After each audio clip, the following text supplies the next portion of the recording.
Hey,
Jun, Emang.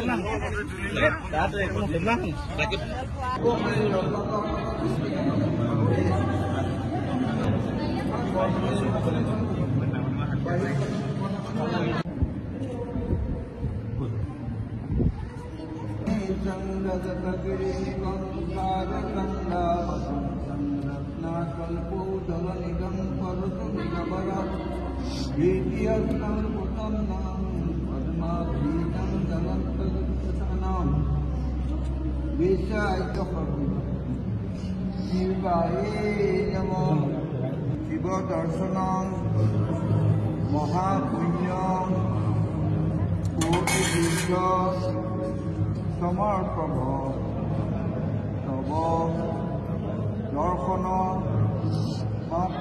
Mati Janmakoti Sahasrani Alpakoti Satani প্ৰদেশ কংগ্ৰেছৰ নতুন সভাপতি নিযুক্ত হ'ল কিছুদিন পূৰ্বে আৰু জিলাসমূহতো হাল সলনি হৈছে।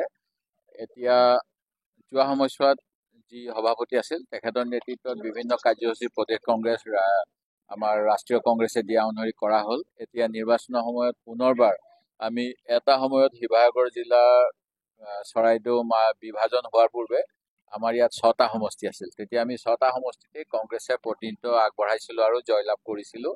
পৰৱৰ্তী সময়ত এতিয়া আমগুৰি সমষ্টি বিজেপি চৰকাৰে বিলুপ্ত কৰিলে। সেই গতিকে চৰাইদেউ আৰু শিৱসাগৰ মিলাই আমি 5টা সমষ্টি আছোঁ।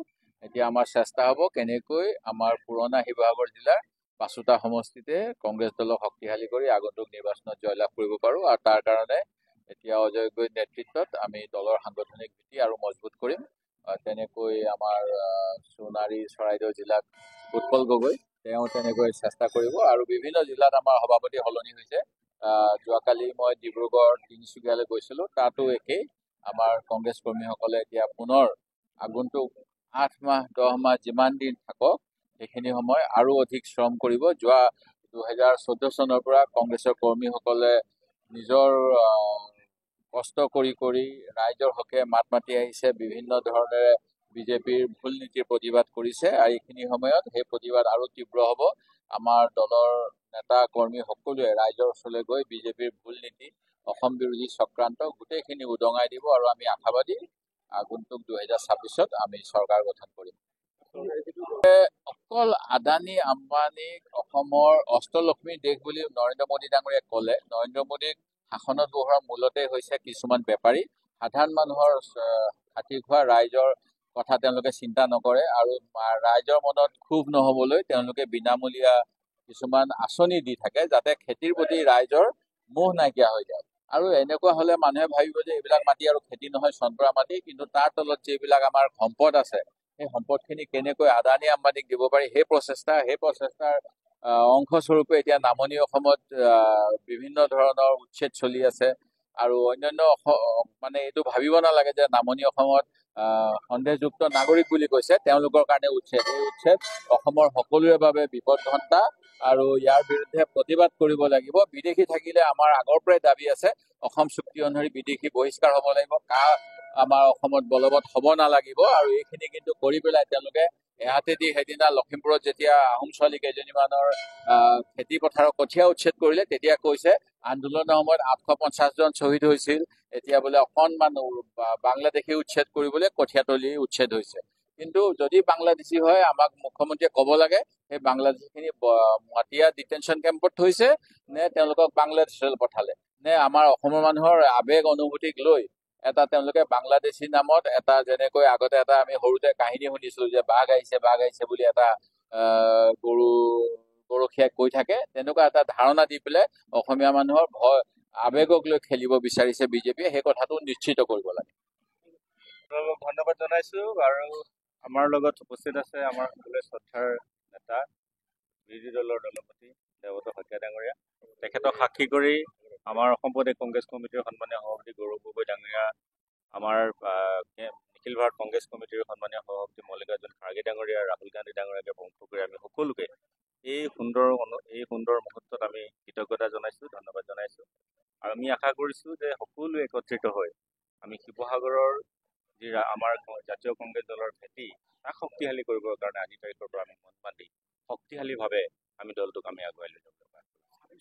সমষ্টি আপোনালোকে সকলোৱে জানে যে শিৱসাগৰখনত আমি সমগ্ৰ অসমত আমি আমাৰ সন্মানীয় নেতা আমাৰ সকলোৰে শ্ৰদ্ধাৰ দেৱত শইকীয়া ডাঙৰীয়াৰ নেতৃত্বত আমি কাম কৰিছো, গৌৰৱ গগৈ ডাঙৰীয়াৰ নেতৃত্বত কাম কৰিছো আৰু আমাৰ তেখেতলোকৰ আশীৰ্বাদ লৈ আমি শিৱসাগৰ জিলাৰ যি 3টা সমষ্টি আছে প্ৰত্যেকটো সমষ্টিতে আমি আমাৰ দলীয় সংগঠন শক্তিশালী কৰিবৰ কাৰণে আমি প্ৰয়াস কৰিম, চেষ্টা কৰিম আৰু দলৰ কৰ্মীসকলে যি উৎসাহ আৰু উদ্দীপনাৰে আগবাঢ়ি আহিছে আমি নিশ্চিতভাৱে আগন্তুক দিনত 3টা সমষ্টিতে আমাৰ দলীয় পতাকা সৌগৌৰৱেৰে উৰুৱাবৰ কাৰণে, বিজয় পতাকা সৌগৌৰৱেৰে উৰুৱাবৰ কাৰণে আমি মিত্ৰতাৰ প্ৰসংগত আমাৰ সন্মানীয় সভাপতি ডাঙৰীয়াই ইতিমধ্যে কৈছে, আপোনালোকে সকলোৱে জানে যে মিত্ৰতাৰ হোৱাৰ আগতে আমি প্ৰত্যেকে নিজ ৰাজনৈতিক দলবিলাকে আমাৰ দলৰ ভেটি শক্তিশালী কৰিব লাগে আৰু সেই নীতিকে সৰুগত কৰি আমিও আগবাঢ়িছো যে আমাৰ দলৰ শক্তি বৃদ্ধি কৰিবৰ কাৰণে, আমাৰ দলৰ ভেটি শক্তিশালী কৰিবৰ কাৰণে আমি আগবাঢ়িছো।